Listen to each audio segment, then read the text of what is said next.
Hello guys, welcome to giga plus computers. And आज मैं लाया हूँ एक पीसी जो कि हमारे क्लाइंट का फर्स्ट पीसी होने वाला है। तो इसके अंदर आपको मिलेंगे एक बहुत डिफरेंट टाइप के बिल्ड सिलेक्शन, और ये होने वाला है just under 80,000 rupees. And here and there adjustment रहेगी, मैं उसके आपको बता दूंगा। बाकी बिल्ड के अंदर करते हैं, लेट्स डाइव इन।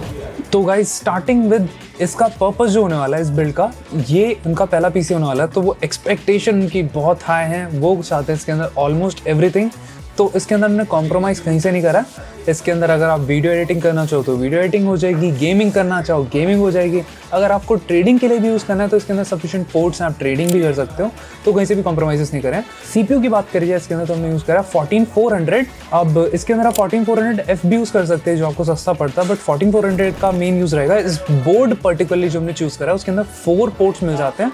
तो अगर आपको 4th स्क्रीन से ज़्यादा यूटिलाइज करना है ट्रेडिंग पर्पज़ के हिसाब से, तो आप मदरबोर्ड से भी आउटपुट ले सकते हो। दैट्स वाई हमारा रीज़न था 14400।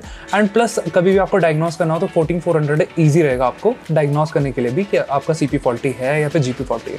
एंड सीपीयू की स्पेक्स की बात करी जाए तो सीपीयू होने वाला है 10 कोर्स का सीपीयू, जिसके अंदर 6 performance course and 4 efficiency course रहेंगी। एंड ये मैक्स टर्बो फ्रीक्वेंसी रहती है 4.7 गीगाहर्ट्ज़ में। इसके साथ साथ इसकी बेस टीडीपी रहेगी 65 वॉट। तो अभी फिलहाल हम स्टॉक के साथ जा रहे हैं, बट हमारे क्लाइंट का प्लान है कि इन फ्यूचर वो एआई लें, लुक्स के लिए भी एंड कूलिंग कैपेसिटी के हिसाब से भी, क्योंकि दिल्ली आजकल बहुत ही अच्छे टेम्परेचर में चल रही है। रैम की बात करी जाए, इसके अंदर हम यूज़ कर रहे हैं 16 GB की 6000 मेगाहर्ट्ज़ के अंदर DDR5 रैम, जिनकी लेटेंसी रहेगी CL36, which is very good. Plus हम RGB साइड में इसके यूज़ कर रहे हैं क्योंकि हमारे क्लाइंट ने बोला था कि उनका पहला पीसी कुछ शानदार लुक के साथ होना चाहिए, तो हम थोड़े बहुत इधर एक्स्ट्रा लुक्स के लिए पैसे दे रहे हैं। बट अगर आपको इसका ऑल्टरनेटिव चूज़ करना है तो आई रिकमेंड यू गाइस कि 6000 मेगाहर्ट्ज़ के अंदर CL30 की लुक करें। अगर लुक्स नहीं चाहिए तो आप नॉन RGB भी प्रेफर कर सकते हैं। स्टोरेज इसके अंदर हम यूज़ करने वाले हैं Samsung के 990 Pro 1TB। No compromise on the storage, क्योंकि स्टोरेज एक मेन फैक्टर होता है जिसके अंदर आपका कभी भी कोई करप्शन ना हो, कभी दिक्कत ना हो। तो हमने स्टोरेज के अंदर कोई भी कॉम्प्रोमाइज़ नहीं करा है पैसों वाइज। अगर आपको भी नहीं करना तो मैं रिकमेंड करूँगा आपको Samsung 990 Pro। अगर इसका ऑल्टरनेटिव सस्ते में चाहिए तो 990 EVO Plus उठा सकते हैं। और ये 990 Pro की आपकी स्पीड रहेगी 7450 MB/s एंड ये one of the most recommended आती है अगर आपको बाय करनी है तो, क्योंकि इसके अंदर स्पीड के साथ साथ रिलायबिलिटी मिलती है एंड सैमसंग की गुडविल मिलती है। One of the best product service wise भी और as a product. Graphic card इसके अंदर हम चूज कर रहे हैं 4060, वो भी गीगाबाइट का वेरिएंट 3 फैन में OC edition, which is one of the most good looking card. Again हम इसके अंदर 2 फैन करके कॉस्ट बचा सकते थे, बट हम ये थोड़ा बहुत लुक्स पे भी पैसा स्पेंड कर रहे हैं। एंड ये OC कार्ड होने वाला तो ये आपका नॉर्मल से थोड़ा अच्छा परफॉर्म करेगा। अगर वैसे आपको इसके अंदर भी कोई ऑल्टरनेटिव चाहिए हो तो आप इसके अंदर B580 का नया इंटेल का कार्ड भी उठा सकते हो। एंड इधर आप इसके अंदर में भी अगर आपको VRAM से ही कुछ लेना देना है तो आप 3060 भी उठा सकते हो, जो आपको थोड़ा सस्ता पड़ेगा। ओवरऑल 4060 उठाने का मेन पर्पस रहेगा, आपको इसके अंदर DLSS 3 मिल जाता है। 40 सीरीज का कार्ड है, आपकी रे ट्रेसिंग भी अच्छी हो जाती है अगर आपको 1080p के ऊपर गेम खेलनी है। ओवरऑल 1080p के लिए one of the most good card अगर अभी इस प्राइस के हिसाब से देखें तो, क्योंकि इसका प्राइस भी बहुत ड्रॉप हो चुका है।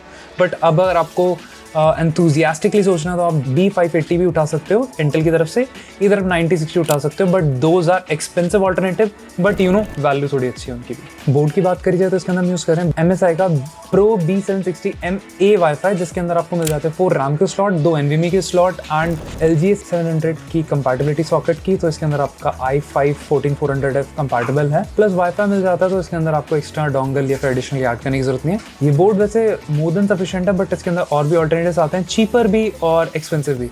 मैं डाउन मिडिल रोड के अंदर गया हूँ कि ना ज़्यादा सस्ता खरीदा हमने, ना ज़्यादा महंगा। सेकंड लास्टली पावर सप्लाई की बात करिए, 650 वॉट की पावर सप्लाई यूज़ करिए डीप कूल की। गुड इनफ ब्रांड की मैं रिकमेंड करूँ, बट अगर आपको अच्छा चूज़ करना है तो ऑफकोर्स मैं बोलूँगा कॉस्ट के अंदर जा सकते हैं, but this more than sufficient for this build. Cabinet की बात करी जाए तो कैबिनेट हमारे क्लाइंट की रिकमेंडेशन थी कि उनको 7 फैंस चाहिए और वो सारे ARGB कंट्रोलेबल हो। तो हम गए क्रिस्टल की X7 के साथ जो 7 फैंस के साथ आते हैं एंड अगेन ARGB कंट्रोलेबल है। And looks wise 2 side glass आ जाता है एंड पोर्ट्स भी अच्छे खासा सिलेक्शन है। तो मैं कहूँगा एट दिस प्राइस पॉइंट ठीक ठाक कैबिनेट है, बिल्ड क्वालिटी भी अच्छी है, but there are many good option if you want to go for it. But ये हमारे क्लाइंट की स्पेसिफिक रिकमेंडेशन है। ओवरऑल ये हमारा बिल्ड हो जाता है। तो ये हमारा master of all trade PC है जो आपका कोई भी काम कर देगा। आप इसके ऊपर गेमिंग करो, गेमिंग हो जाएगी, एडिटिंग करो, एडिटिंग हो जाएगी, ट्रेडिंग के लिए मल्टीपल सेटअप स्क्रीन सेटअप करना है वो भी हो जाएगा। और गाइस फाइनल हो जाता है पीसी। अगेन आपको भी ये सेम पीसी बनवाना है या फिर अपने अकॉर्डिंगली कुछ बनवाना है तो डू कॉन्टैक्ट अस गाइस। आप हमें कॉन्टैक्ट कर सकते हैं हमारे नंबर पे, इधर ऑफलाइन विजिट कर सकते हैं। एंड मैं आपको मिलता हूँ एक अनदर वीडियो के अंदर। Bye bye, tata, see you.